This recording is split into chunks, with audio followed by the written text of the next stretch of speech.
Hi everyone, today's topic is pharynx and the reference book is Snells. So I'll be reading every single line of this topic from Snells and explaining on this notepad. Starting off, what exactly is a pharynx? So pharynx is a fibromuscular tube that is situated in your ranging from your nasal cavity till your throat, right? So it's a long tube and it's funnel shaped. That means it's wider at the top and it's narrower at the bottom.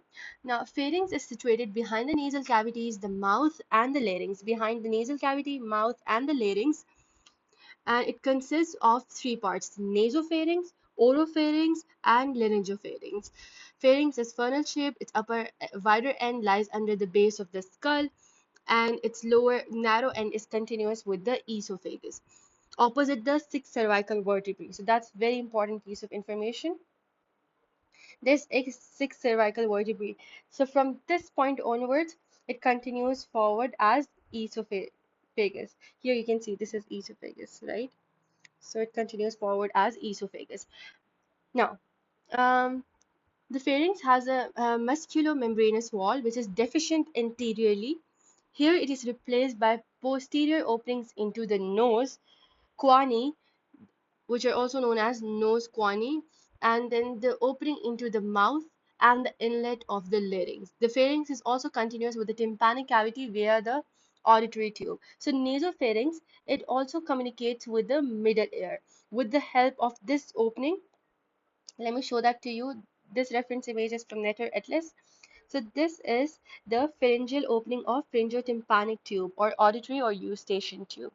So basically your nasopharynx communicates with the middle ear. So if there's any sort of infection in the throat, there are high chances that the pain can also be felt in the middle ear. Now, nasopharynx. It lies above the soft palate and behind the nasal cavity.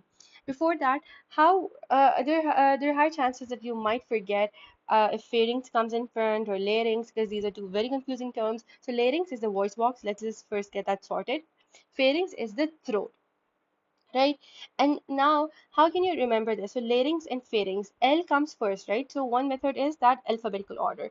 So L comes first, so it has to sit in the front. Pharynx will then be sitting at the back, right? So that's one way. The second method is P for pharynx and P for posterior. So pharynx is posteriorly placed, right? And you can see that pharynx is, it starts very early on, so it's common initially. There's a common opening for both initially, and then you can see larynx and then trachea, and pharynx continues with esophagus. If you forget what comes first, so alphabetical order, that's one method, and the other is P for pharynx and P for posterior, and the other is TLC, right? So T for trachea and T for larynx. Now, trachea, we all know it sits in front because if you touch your neck, you can feel this. You can feel the C-shaped cartilage rings, and C-shaped cartilage rings are in trachea. So TLC. So T for trachea and T for larynx. So we'll know that larynx is in front, and if we touch, we also feel vibration. That's because the voice box is sitting right in front. Okay, now that's clear.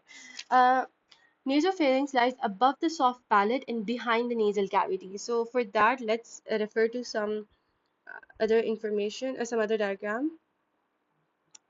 So nasopharynx sits above the soft palate and right behind the nasal cavity is a collection of lymphoid tissue. The pharyngeal tonsil sits in the submucosa of the roof. So in the submucosa of the roof, you'll see nasopharyngeal tonsils, also known as adenoids. The pharyngeal isthmus is the opening in the floor between the soft palate and the posterior pharyngeal wall. We've already explained this in the previous videos as well. Between the soft palate and between the posterior pharyngeal wall. That's pharyngeal isthmus, nasopharyngeal isthmus, right? And this is oropharyngeal isthmus between the tongue and the soft palate. Now, the opening of the auditory tube is on the lateral wall. So auditory tube opening is in nasopharynx. I've already told you it's on the lateral wall. The elevated ridge that caps the opening is the tubal elevation. So there is an elevated ridge that caps the opening. This elevated ridge is known as tubal elevation. This tubal elevation, and another word for it is torus tubarius. Here you can see torus tubarius. This is another posterior view of it. Here you can see. and this is Taurus tubarius. Here also you can see. So this is basically tubal elevation.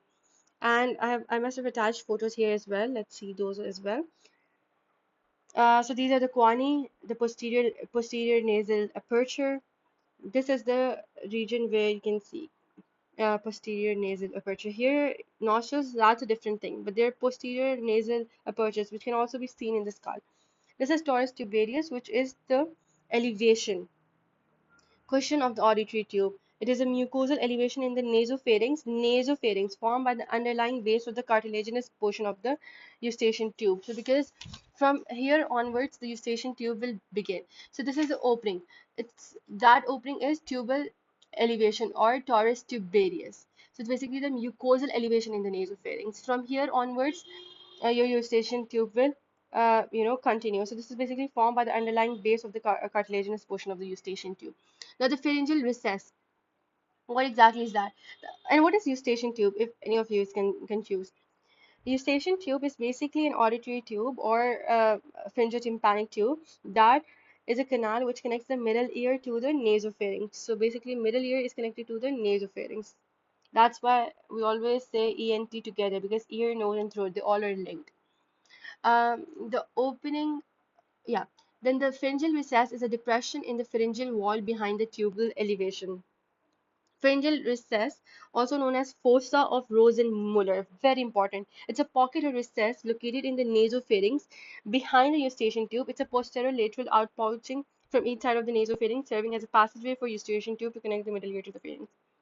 Now, what exactly is pharyngeal recess? This area right here.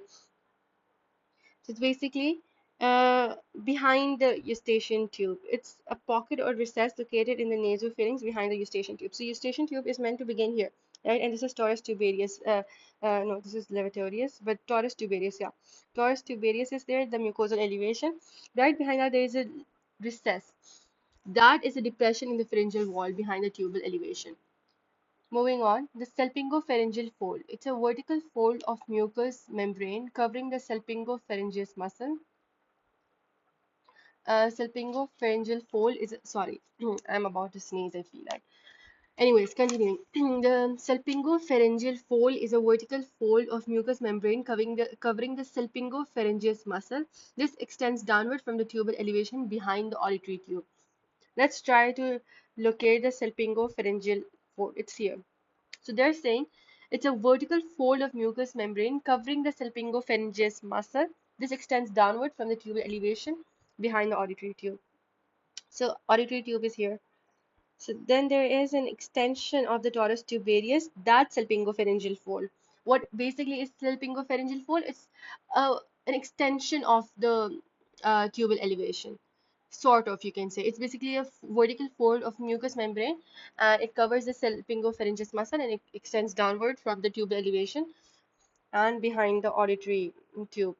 So here you can see this is opening of the pharyngeal tympanic tube, that is torus tubarius, right? Behind that, we saw the pharyngeal recess, right? There was pharyngeal recess, and this is the salpingopharyngeal fold. It will continue downwards from the torus tubarius and behind the auditory tube. This is basically a fold of the vertical fold of the mucous membrane.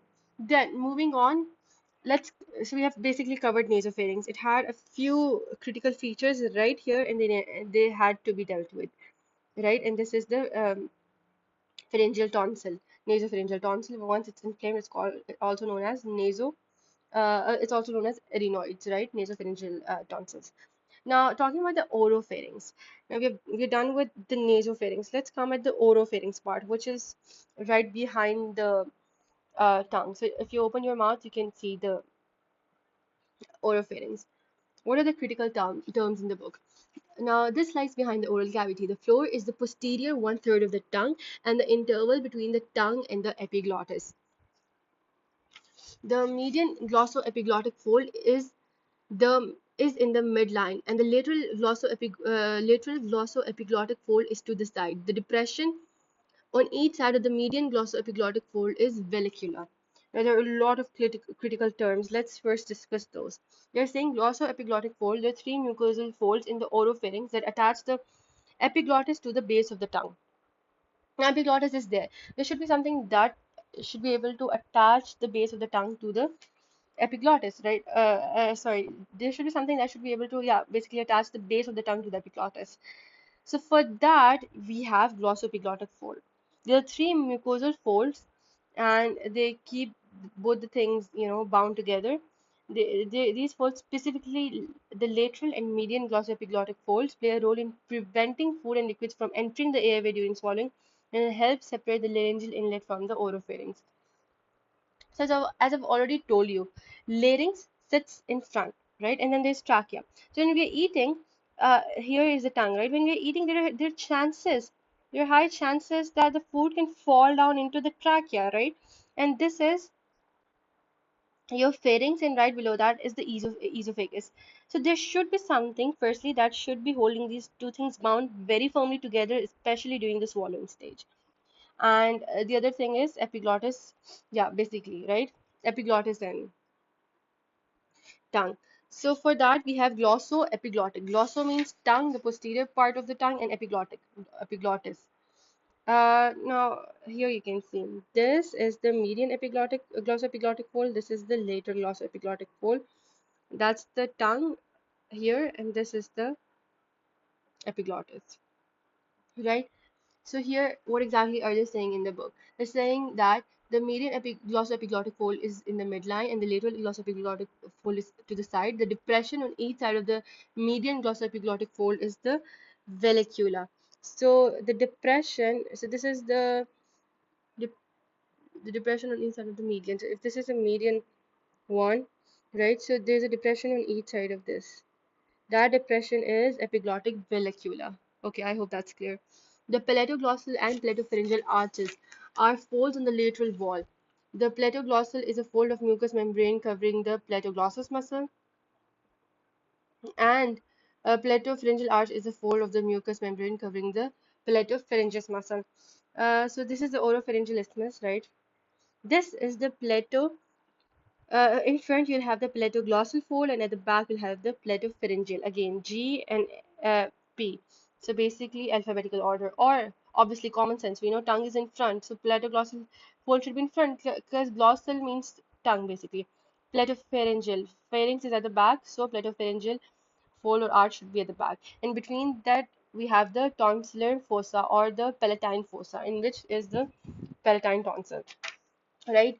So here they're saying that the interval between the paired palatoglossal arches is called oropharyngeal isthmus and marks the boundary between the mouth and the pharynx.